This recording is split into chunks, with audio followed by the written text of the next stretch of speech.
Assalamualaikum warahmatullahi wabarakatuh. Waalaikumsalam warahmatullahi wabarakatuh. Sebelum kita mulai pembelajaran, baiknya kita berdoa dulu dengan surat Al-Fatihah. Mari kita baca bersama-sama terlebih dahulu. A'udzu billahi minasyaitonir rajim. Bismillahirrahmanirrahim. Alhamdulillahi rabbil alamin. Ar-Rahmanir-Rahim. Maliki yaumiddin. Iyyaka na'budu wa iyyaka nasta'in. Ihdinas siratal mustaqim. Siratal ladzina an'amta 'alaihim ghairil maghdubi 'alaihim waladdallin. Rabbirni wa liwalidayya wa lil mu'minina amin. Ya, selanjutnya yaitu sesi pengabsenan. Yang pertama atas nama Muhammad Saifuddin Zuhri.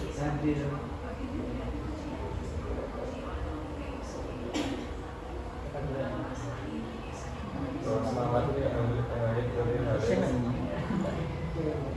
Kak juga.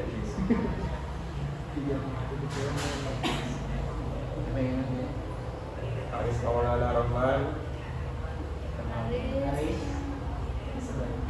Yusuf Firmansyah. Muhammad Ismail Andrian. Hadir.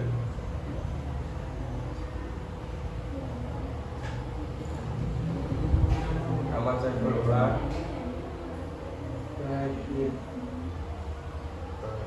Budi Jamila.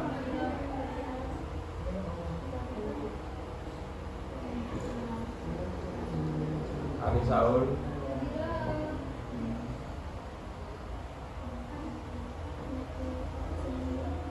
Sinji Nur Laila.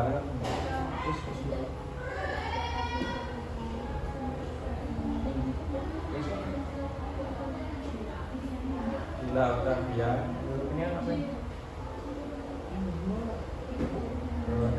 Fadila.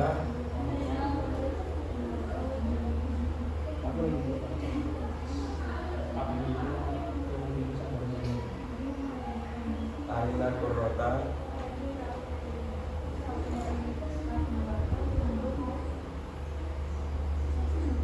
Siti Nurkabibah.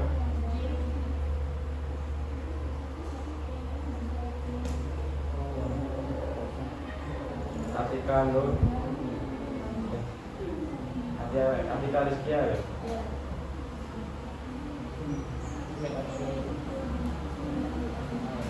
Sulfanur.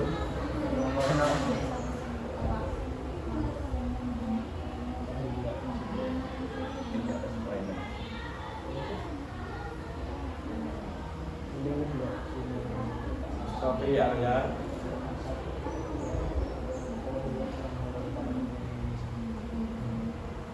Laili.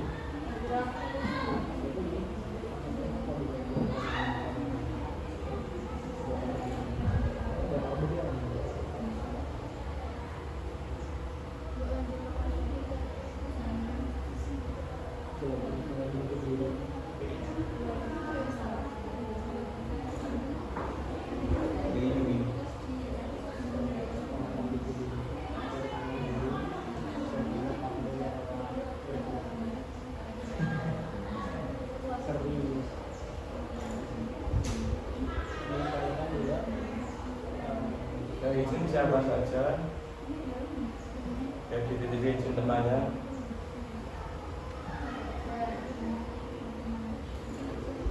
Ini masih lanjut ini. Ini masih belum sembuh.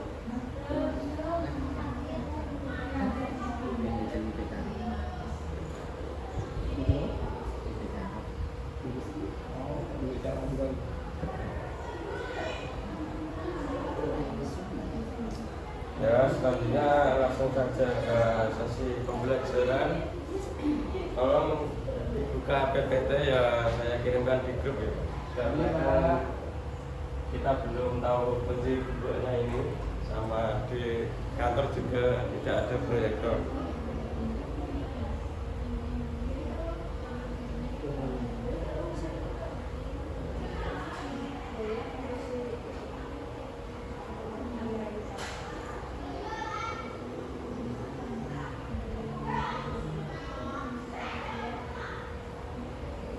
Yang pertama itu ada sikap inovasi. Sikap inovasi sendiri itu adalah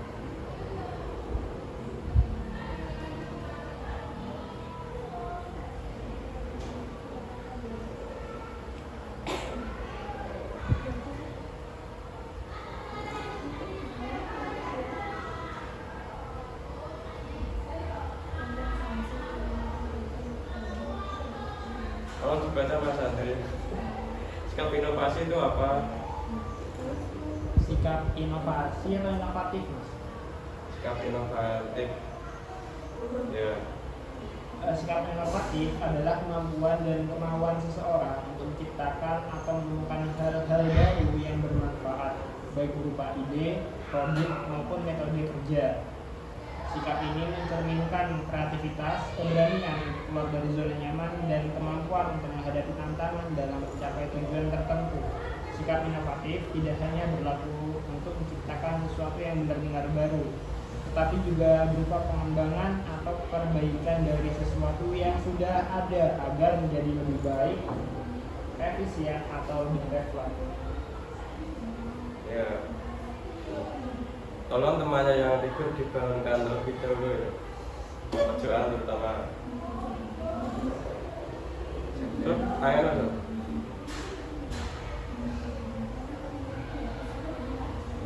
Aku nyanyi kok. Ya, intinya sikap inovatif itu adalah sikap di mana kita harus memperbarui atau menemukan hal yang baru atau memodifikasi hal yang lama agar menjadi hal yang lebih baik lagi. Juga dapat diartikan dengan pengembangan atau perbaikan dari sesuatu yang sudah ada, juga bisa diartikan seperti itu. Loh, ciri-ciri sikap kreatif tolong dibaca Mas Philip.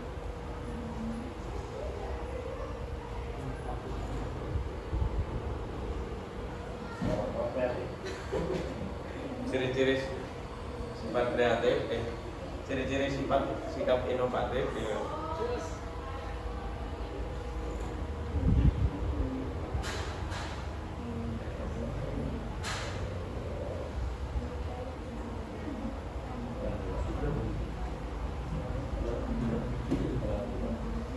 Halaman 4. Ya, halaman 4. Ciri sikap inovatif atau kreatif mampu menghasilkan ide baru dan solusi berbeda dari yang biasanya. Berani mengambil resiko tidak mencari kegagalan dan mencoba hal baru. Tiga, proaktif tidak hanya memerintah, melainkan aktif mencari peluang untuk melakukan perbaikan atau inovasi. Empat, terbuka terhadap perubahan, bersedia menerima ide-ide baru dan berubah dalam lingkungan kerja atau baru. 5. Berorientasi pada solusi, fokus pada bagaimana menyelesaikan masalah daripada hanya menunjukkan keadaan. Ya, itu tadi adalah sikap-sikap dari inovatif. Yang pertama itu ada kreatif ya. Kreatif ini intinya itu kita itu harus mempunyai sikap atau ide-ide yang baru dan solusi yang berbeda dari biasanya. Intinya itu lebih gimana ya? Lebih berbeda dari yang lain kalau kreatif. Yang kedua ini, ciri-ciri yang kedua itu harus berani mengambil resiko. Berani mengambil resiko itu kalau diibaratkan ya, misalkan kalau kamu mengambil resiko dan kamu gagal, itu lebih baik daripada tidak mencoba apapun. Kalau berhasil itu hasilnya itu bonus. Ya. Yang ketiga itu ada proaktif. Proaktif ini artinya kita itu tidak menunggu perintah. Jika kita misalnya ada sampah atau tempat yang kotor, kita itu harus lebih sadar terlebih dahulu untuk segera membersihkannya, tidak sampai diperintah oleh orang tua kita atau guru kita untuk membersihkannya. Yang keempat ini harus terbuka terhadap perubahan. Terbuka terhadap perubahan ini misalnya seperti zaman dulu itu kan belum ada HP. Nah, sekarang ini sudah ada kemajuan HP, ada juga internet. Nah, kita itu harus mengikuti trennya sampai saat ini.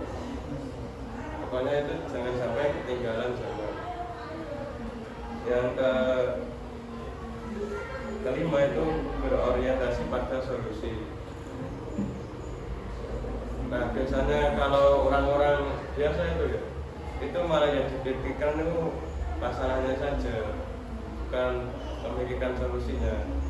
Jadinya ya kalau memikirkan masalahnya saja tanpa memikirkan solusi itu hanya akan memperlambat masalah, atau bisa saja membuat masalah itu tidak selesai gitu. Harusnya itu yang dipikirkan solusinya dan tindakannya setelah menemukan solusi tersebut. Ya, untuk bentuk-bentuk dari sikap inovatif itu ada banyak ya, beragam. Yang pertama itu ada inovasi dari produk. Inovasi produk ini itu bisa membuat produk baru yang memenuhi kebutuhan masyarakat. Untuk contohnya itu adalah penemuan teknologi smartphone yang terus berkembang. Karena perkembangan smartphone ini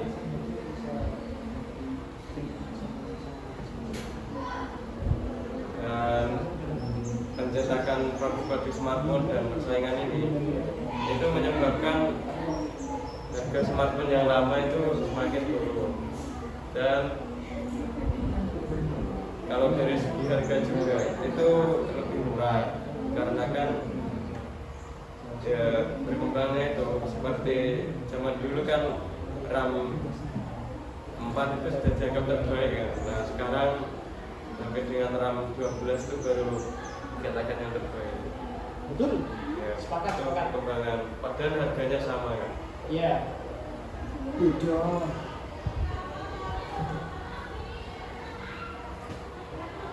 Yang kedua itu ada inovasi proses. Inovasi proses ini itu kita itu berpikir bagaimana cara kita agar kerja itu lebih efisien dan efektif. Untuk contohnya sendiri itu adalah sistem otomatisasi dalam produksi pabrik. Mungkin ini lebih ke pemanfaatan AI atau teknologi. Mungkin ini yang akan menggantikan manusia juga. Kalau dari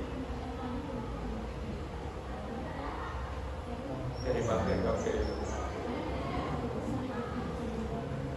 Terus juga dalam pertanian itu juga ada namanya kombi, ya, dimana itu kalau kita tanpa kombi itu membutuhkan pekerja misalnya 10 orang. Kalau kombi itu cuma cukup 3 orang. Iya, 3 orang atau 2 orang? Iya. Ya, pokoknya lebih sedikit pekerja itu lebih efektif dan efisien. Yang ketiga itu ada inovasi sosial. Inovasi sosial itu adalah di mana kita itu harus menciptakan solusi baru untuk masalah sosial. Misalnya itu ada adalah program bank sampah dalam rangka untuk mengurangi limbah sampah.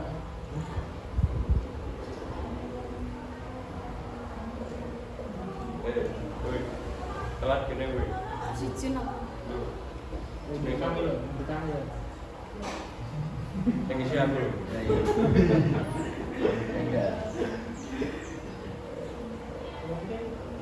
Ya, terus selanjutnya ada inovasi pendidikan. Untuk inovasi pendidikan ini kita itu diharuskan untuk menggunakan metode pengajaran yang lebih menarik dan interaktif. Untuk misalnya sendiri itu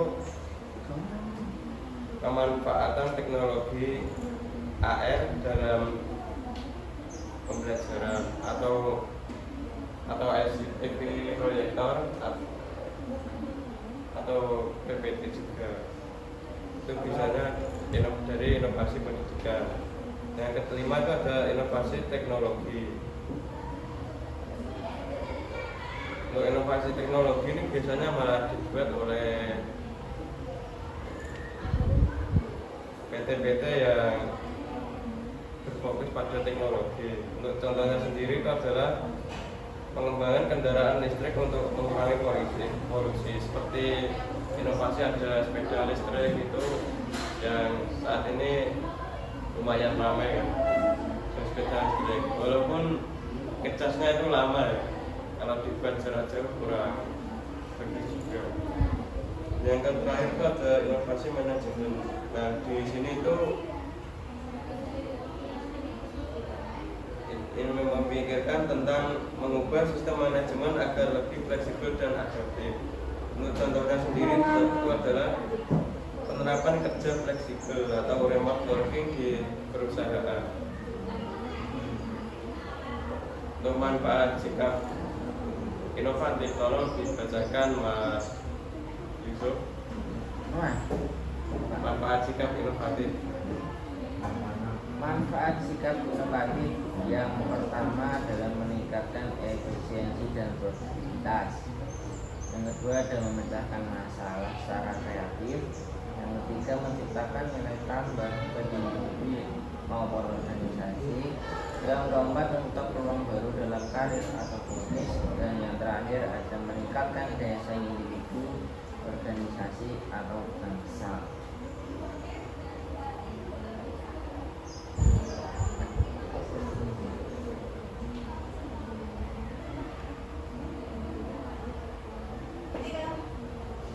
Waalaikumsalam.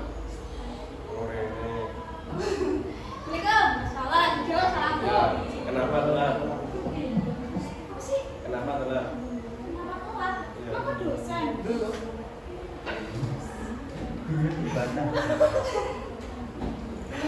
Biarin. Oh, nggak tahu. Bermandi. Ya. Bermandi. Oh. Sorry.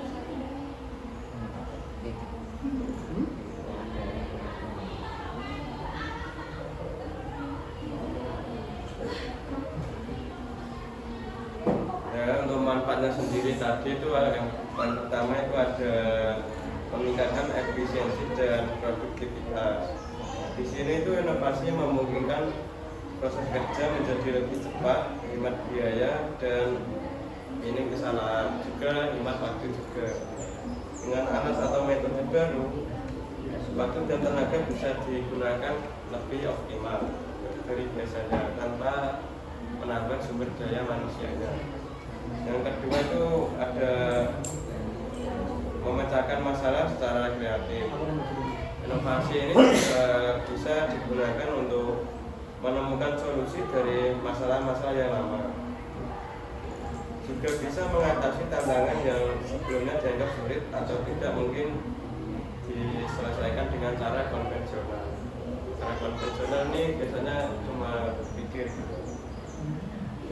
Yang ketiga itu menciptakan nilai tambah bagi individu maupun organisasi. Ini inovasi ini bisa menghadirkan ide, produk atau layanan yang unik dan relevan. Inovasi memberikan keunggulan yang membedakan individu atau organisasi dari yang lain. Hal ini meningkatkan reputasi, kepercayaan, dan kepuasan pelanggan atau pengguna. Yang keempat ini membuka peluang baru dalam karir atau bisnis.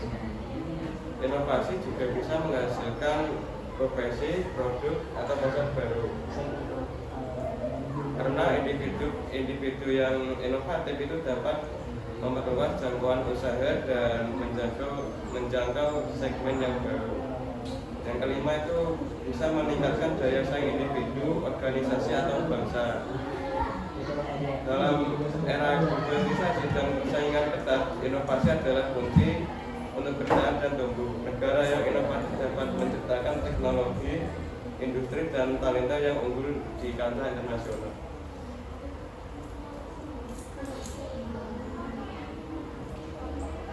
Ya, selanjutnya adalah cara mengembangkan sikap inovatif. Mungkin bisa dibacakan oleh Mbak Jamil.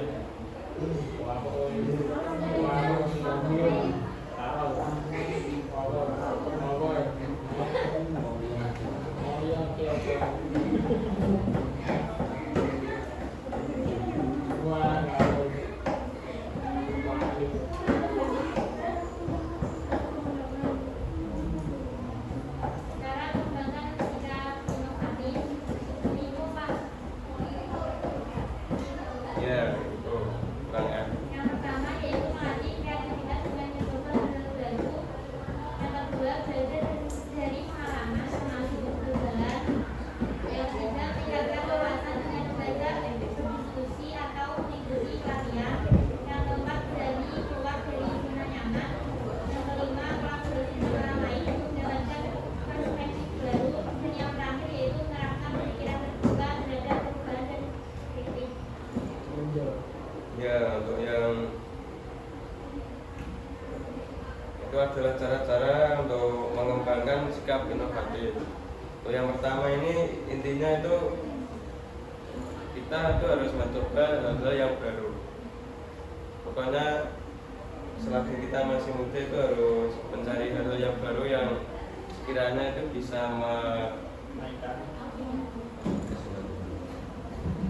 yang kira-kira itu bisa mencari hal yang cocok untuk kita itu, misalnya apa, mungkin ini lebih ke peningkatan kemampuan atau skill dari perseorangan. Ya, untuk yang kedua itu ada belajar dari pengalaman, seperti belajar dari kegagalan itu juga termasuk dari cara untuk mengembangkan sikap inovatif. Terus yang ketiga itu ada meningkatkan wawasan dengan membaca, berdiskusi atau mengikuti pelatihan. Nah, itu adalah tiga hal tersebut itu bisa menambah wawasan kita agar lebih luas, yaitu dengan cara membaca, diskusi, dan mengikuti pelatihan-pelatihan. Ya, terus yang keempat itu berani keluar dari zona nyaman. Ini yang mungkin berat, soalnya kadang kita kalau sudah malas itu biasanya suka rebahan terus. Nah, itu harus dikurangi ya, dari zona nyaman. Mungkin bisa dilakukan dengan olahraga atau mencari kerja atau gimana itu agar kita itu bisa keluar dari zona nyaman. Yang kelima itu ada kolaborasi dengan orang lain untuk mendapatkan perspektif yang baru. Ini lebih ke sharing-sharing ya, kepada mungkin bisa dilakukan kalau bertemu dengan mahasiswa dari kampus lain atau bertemu dengan orang yang berprofesi yang berbeda dari kita, itu mungkin kita bisa tukar informasi terkait dari pengalamannya dan pengalaman kita. Ya, terus yang terakhir itu adalah menerapkan pemikiran terbuka terhadap perubahan dan kritik. Nah ini kita itu tidak boleh tertutup. Kalau misal ada kritikan itu ya kita terima, tapi gimana ya, ada pembatasan lah. Intinya kalau ada kritik yang untuk yang membangun, itu harusnya kita dukung, kita support. kita terima dan kita evaluasi agar lebih baik lagi. Ya selanjutnya itu ada Pertanyaan. Sedikit Pak.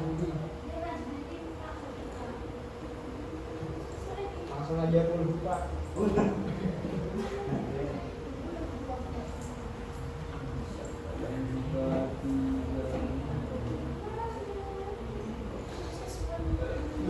ya selanjutnya itu ada sikap, ada etika dalam berorganisasi. Untuk etika dalam berorganisasi sendiri ini adalah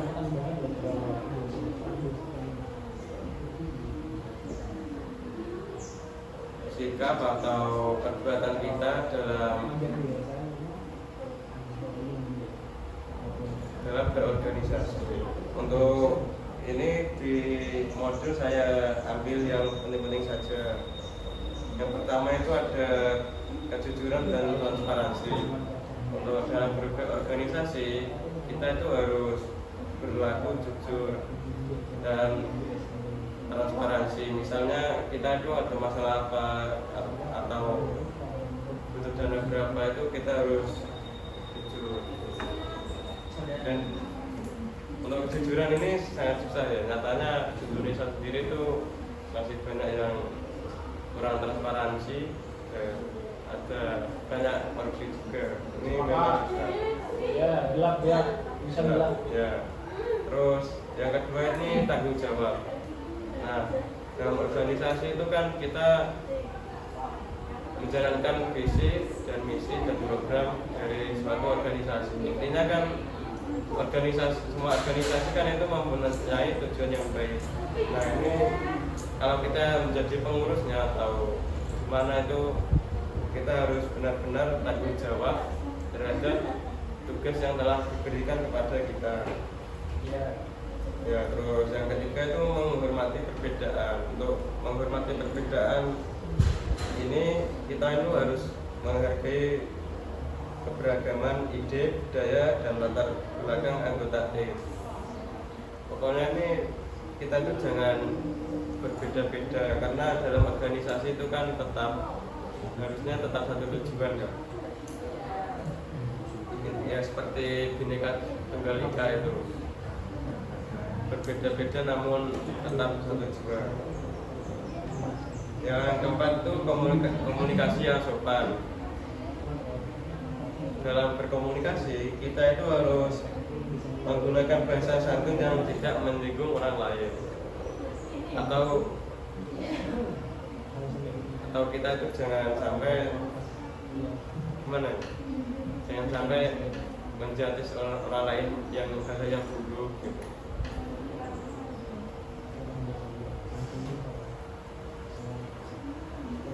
Ya selanjutnya itu menjaga keadilan. Untuk keadilan sendiri ini mungkin lebih ditekankan pada ketuanya dalam memperlakukan anggotanya atau penduduknya. Nah ini harus adil dari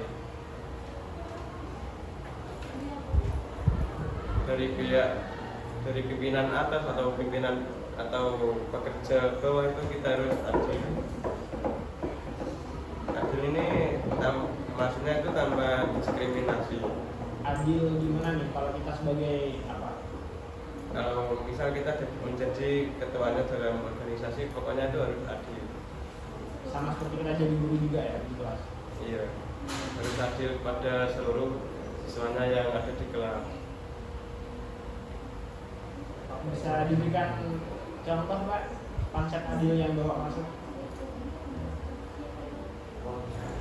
Kalau menurut saya keadilan itu pokoknya itu menyeimbangkan ya. Misalnya perhatian saya ke ini itu harus adil, harus diratakan ke seluruh siswa yang ada di kelas ini misalnya. Tapi ya gimana, susah juga sih cara menerapkannya. Pengalaman Bapak sebagai siswa saat itu, Bapak merasa adil nggak? Ya gimana, ya rasanya ya kurang adil juga rasanya. Jadi guru itu Susah. bisa bersikap adil nggak? Harusnya sih bisa, tapi kan mesti ada ya, ada Tapi katanya Bapak sendiri, Bapak merasa tidak adil. hmm, Nah gimana? harusnya ya bersikap adil itu nanti ya gimana itu menyetarakan materi lah, atau perhatiannya ke seluruh siswa. Misalnya kalau ada siswa yang tidur itu ya dibangunkan, terus kalau telat ya ditulis telat dengan ditulis masuk, itu kan termasuk dari keadilan itu tadi, biar yang masuk awalan itu tidak ini gitu.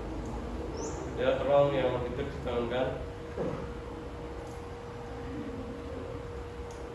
Kalau Bapak sendiri saat mengulang di kelas besok di sekolah, entah SMP atau SMA, itu murid Bapak bakal ada yang merasa tidak adil? Kemungkinan ada, tapi kan ya harus diusahakan itu tadi, harus diusahakan bagaimana cara menjadi guru yang adil.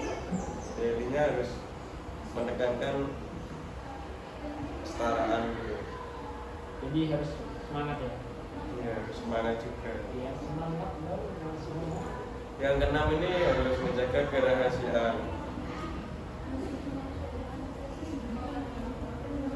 Yang pertama itu maksudnya itu tidak membocorkan privasi organisasi pada organisasi yang lain. Misalnya ada suatu masalah itu ya harusnya tidak dibocorkan.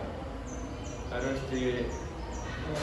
menjadi pemikiran anggota-anggota dalam organisasi itu sendiri, organisasi itu sendiri, dan mencari solusinya itu gimana itu. Izin menanggapi dari Kak Andre tadi kan yang dimaksud itu adil yang bagaimana ya Kak? Kak Andre yang dimaksud itu Oke, kan? yang jenengan maksud itu adil dalam hal apa? Saya juga bingung dalam konteks adil ini, makanya saya bertanya kepada Kak Ridho. Ya, yang kamu tanyakan itu tepatnya di bagian apa?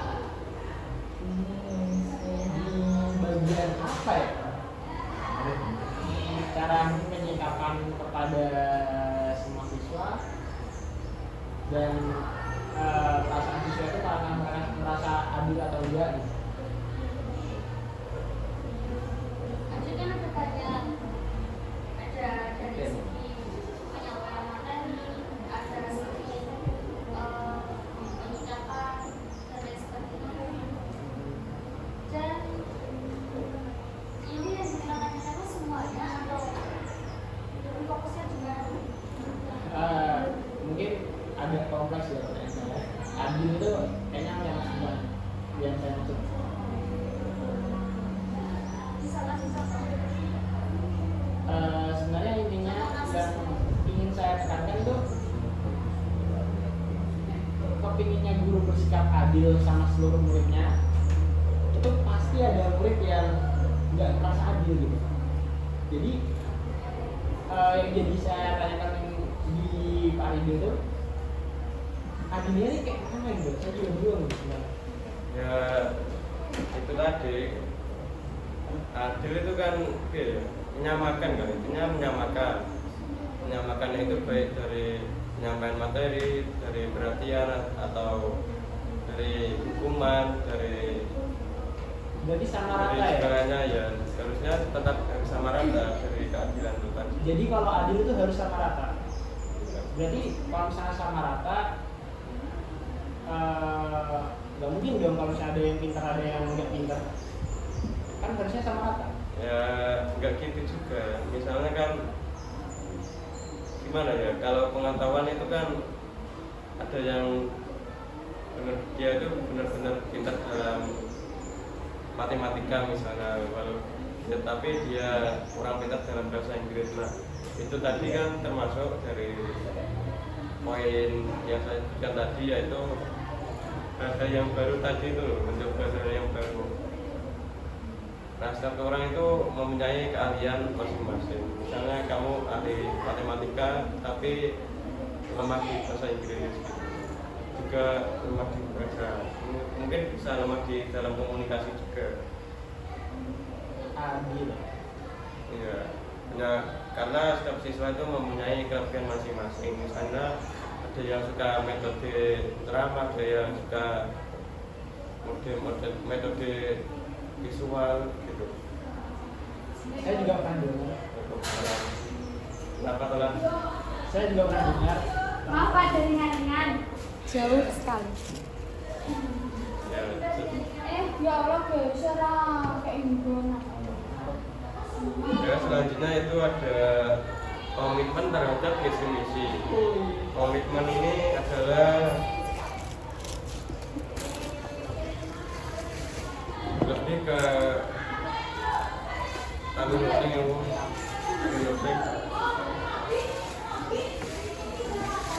komitmen ini lebih ke gimana ya? Lebih ke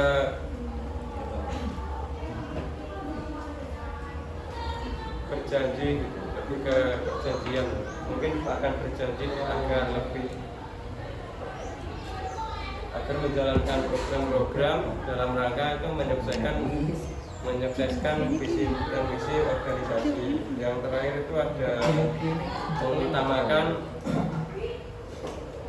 kepentingan bersama daripada kepentingan pribadi. Nah, dalam organisasi ini kita itu harus lebih mengutamakan kebutuhan organisasi daripada kebutuhan pribadi. Nah, ini memang berat sih, karena saya sendiri juga masih kadang lebih mengutamakan diri sendiri daripada organisasi. Ya, selanjutnya itu ada ice breaking. Modelnya ini sambung kata. Mungkin dari Zuri terus Halim, nah ke sini terus ke belakang terus ke sana. Cobain. Sambung kata gimana? Sambung kata itu misalnya etika. Nah, yang lanjutnya itu harus mencari kata sambungannya atau gimana. Nggak nyambung nggak apa-apa, Pak. Kalau nggak nyambung nanti salah depan.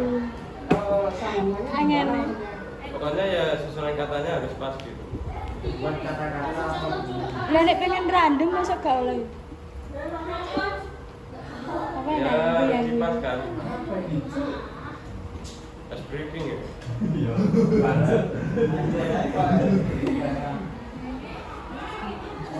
Oke. Terus 50 menit, Pak. Yang lain aja. Udah 30 Yang lain, menit. Pak. Cepet-cepetan. Udah 38 menit. Nggak mau. Udah habis Coba waktunya, Zuri Pak. dari kata Halo. ayam gitu. Ayam. Terus gimana? Ya. Pokoknya itu melanjutkan katanya, kata sambungnya atau kata objeknya. Contohnya. Saya Huruf belakangnya. kata apa? Yuk kata-kata apa? Kata-kata hari ini. Dicontohi dulu. Saya mengatakan kata ayam. Terus ini kemudian saya. Terus lanjut lagi berada gitu. Berarti enggak. Berarti nggak sesuai kalimat terakhir. Ya. Huruf Ya terakhir. terserah selanjutnya gimana. Bukan biasanya huruf terakhir kan? Iya.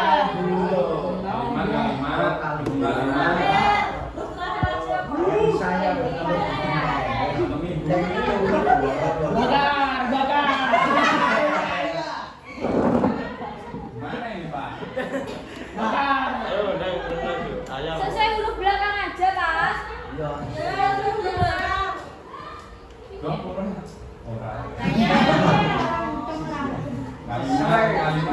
kalimat aja. Artikel. breeding itu message breeding. Iya, iya, iya. Udah. Penyanyi. Udah maklum. Ya, Bapak sing nyanyi. Gantian yang lainnya. Lagu nemu Pak, lagu nemu. Yes. Iya, kepes.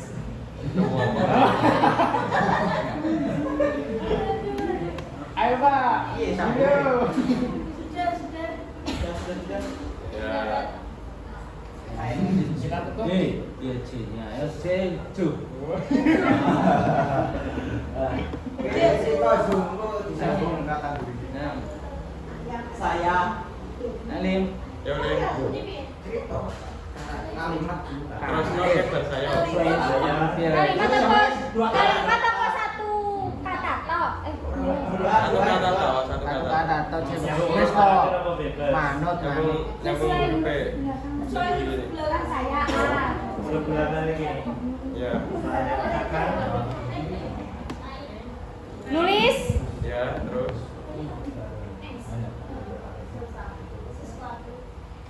Sesuatu udah lucu. Untuk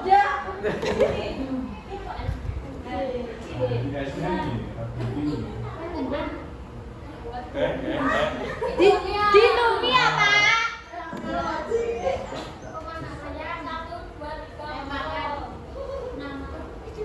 Ya, terus. Beli. Maju.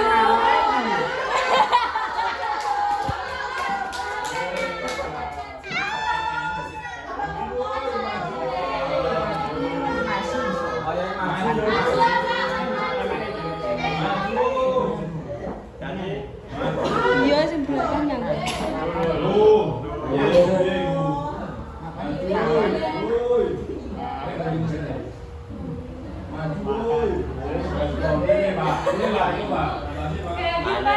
mana kajiannya Pak?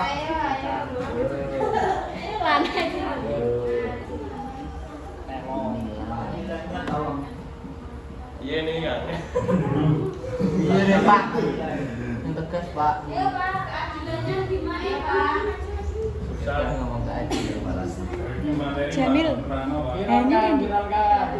Ya, mungkin maju ke depan terus menerangkan sikap inovasi itu apa gitu aja. Lo harus malu ya. Syarat Pak, syarat Pak. Astagfirullah. Saat dianggap lanjut ya, lanjut. Ya, terus Mbak Fadil aja. Kalau kan langsung ngetok. Ya, terus. Terus.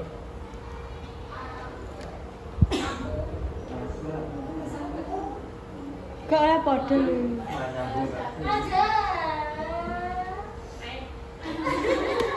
Lancar.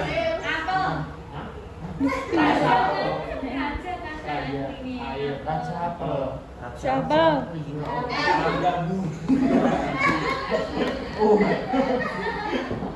Apa itu?